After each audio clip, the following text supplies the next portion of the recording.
E aí pessoal, tudo bem com vocês? Bom, estamos aqui para mais um vídeo, né? Um momento da Palavra de Deus de meditação.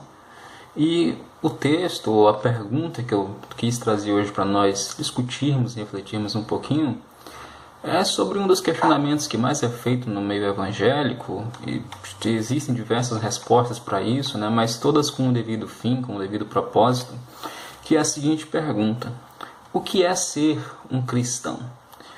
Nós poderíamos dar aqui várias definições sobre o que é ser cristão, né? Poderíamos aqui falar várias coisas nesse sentido. Poderíamos dizer de início que o cristão é todo aquele que parece com Cristo. Óbvio, essa é a definição mais clara, né, do que é ser cristão. Aquele que se parece com Jesus Cristo.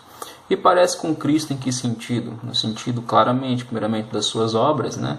Aquele que é um cristão e não demonstra o testemunho de Cristo, não demonstra o caráter de Cristo, não pode ser assim denominado de cristão. Então a primeira coisinha que a gente pode aprender é que um cristão é aquela pessoa que se parece com Cristo, que tem a prática de vida parecida com Cristo, aquele que testemunha Cristo, aquele que tem obras, né, dignas de serem representadas como sendo de Cristo. É a primeira coisa. Tanto é que nós vemos lá em Antioquia, também no livro dos Atos dos Apóstolos, se eu não me engano, quando os discípulos chegaram em Antioquia, pela primeira vez eles foram chamados de cristãos justamente por se parecerem com Jesus Cristo. Outra coisa que poderíamos falar, né, que o cristão, além de ser aquele que parece com Cristo, é aquele que tem uma prática de vida condizente com a leitura da palavra de Deus, né? Eu creio que um cristão que é cristão e não lê a palavra de Deus, não procura se afixar todos os dias meditando na sua palavra, ele está precisando aí rever o seu conceito de salvação. Porque afinal de contas a Bíblia é o lugar onde nós encontramos o nosso alimento espiritual. Nós sempre comparamos dizendo que aquele que se alimenta materialmente na sua comida, se faltar um dia, se faltar 2 dias, ele já vai aí entrar num estado terrível de fome. A mesma coisa eu entendo sendo na vida espiritual. O cristão que passa 2 dias, 3 dias, 1 semana sem sequer pegar na palavra de Deus, ele vai estar faminto espiritualmente, precisando demais de Cristo, né? Então se afastando demais de Cristo, na verdade. Então eu creio que a leitura da palavra de Deus também é outra característica interessante do cristão, outra característica fundamental de um cristão, mas não só a leitura, e sim a prática da palavra de Deus. Poderíamos também falar que o cristão é aquela pessoa que pratica a oração todos os dias, né? O crente que não ora, também duvido muito de que ele esteja plenamente convicto da sua fé. A oração é o nosso momento íntimo com Deus, né? O nosso momento de maior comunhão com Cristo. Então eu creio que a oração devia ser prática constante na nossa vida, diariamente. Vemos os grandes homens da fé, os grandes exemplos da fé, os grandes homens da Bíblia eram pautados por uma vida de oração. Homens como Daniel, homens como Abraão, né? Eram pessoas que viviam a sua vida sempre pautadas pela oração.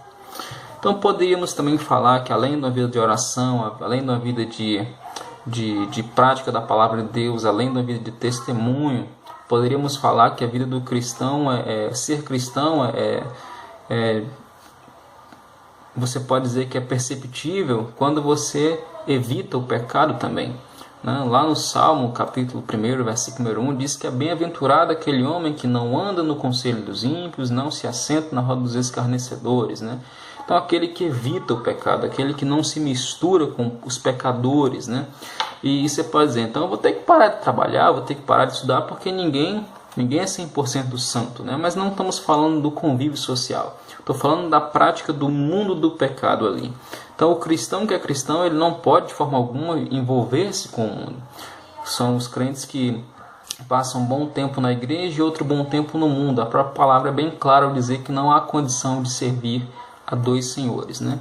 Então, poderíamos também falar que ser cristão é nós evitarmos o pecado, não nos assentarmos na roda dos escarnecedores, não nos assentarmos no mundo do pecado e evitarmos, acima de tudo, a prática do pecado.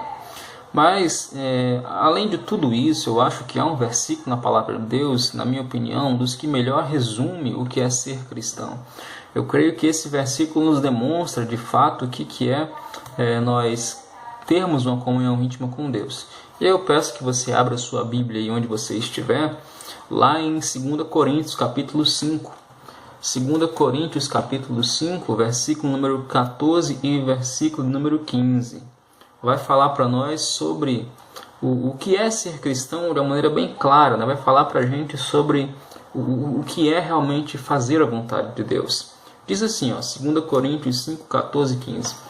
Pois o amor de Cristo nos constrange, porque julgamos assim: se um morreu por todos, logo todos morreram. E ele morreu por todos, para que os que vivem não vivam mais para si, mas para aquele que por eles morreu e ressuscitou. Olha só que coisa maravilhosa esse texto, né? Primeiramente, vamos entender o início do texto, né? Se um morreu por todos, logo todos morreram. Se Jesus Cristo morreu por nós, né? Logo nós todos estávamos ali. Isso é um claro sinal de que nós todos estávamos mortos em nossos delitos e pecados, e Ele precisava morrer por nós para nos redimir desses pecados. Então nós por si só não temos condição de nos chegarmos a Deus. Mas há outra coisa, que o versículo 15 é maravilhoso para nós entendermos o que é ser cristão. Ele diz que Ele morreu por todos, para que os que vivem, né, que somos nós, aqueles que continuamos no mundo, não vivam mais para si. Ou seja, renunciarmos à nossa vontade. A partir de agora não vamos mais fazer o nosso querer. Não é mais o que eu quero, não é mais a minha vontade, não é mais o meu desejo, não é mais o que o meu coração quer. Agora é fazer o quê? Agora é fazer a vontade daquele que por nós morreu e ressuscitou. Então, ser cristão é colocar a vontade de Deus acima de tudo. Isso é ser cristão. Quando nós somos cristãos, nós colocamos a vontade de Deus em primeiro lugar. Quando nós queremos empreender um projeto, quando nós queremos fazer alguma coisa, quando nós acordamos, quando nós vamos dormir, quando nós vamos nos alimentar, quando nós vamos para o trabalho, a nossa vontade, a nossa prática, as nossas ações, nossas obras, nossos pensamentos, nossos desejos, não são mais os nossos. Agora são todos que Deus tem por nós, que Deus quer que nós tenhamos, né? E assim nós vivemos numa vida constante de evitar a prática do pecado. Claro, como já falamos outras vezes, nós erramos, nós falhamos, claro que sim. Mas agora nós não mais temos prazer, nós não mais temos alegria, não temos mais o desejo de cometer os nossos erros. Cristo morreu por nós, né? Mostrando que nós, por nós mesmos, não tínhamos condição de chegarmos a Ele. E além disso, né, o versículo termina dizendo que Ele morreu para que nós, que continuamos vivos, né, não vivamos mais para nós mesmos, mas para fazer a vontade dEle. Então a pergunta que eu faço para nós, que somos cristãos, é essa, né? Nós temos feito a vontade de Deus realmente? Nós temos vivido para Deus? Nós temos feito a vontade de Cristo? As pessoas têm reconhecido em nós o exemplo de Cristo? As pessoas têm reconhecido em nós que nós somos cristãos? Ou as pessoas não veem nenhuma semelhança nossa com Jesus? Se as pessoas não veem nenhuma semelhança nossa com Jesus, então precisamos rever o nosso conceito de salvação. Se você ainda tem alguma dúvida quanto a isso, pode colocar agora, a partir de agora, em prática essa vida, né, de oração, a vida onde se faz a vontade de Deus em primeiro lugar. E deixa as outras coisas para depois, para o segundo plano. Primeiro Deus, depois aquilo que nós queremos.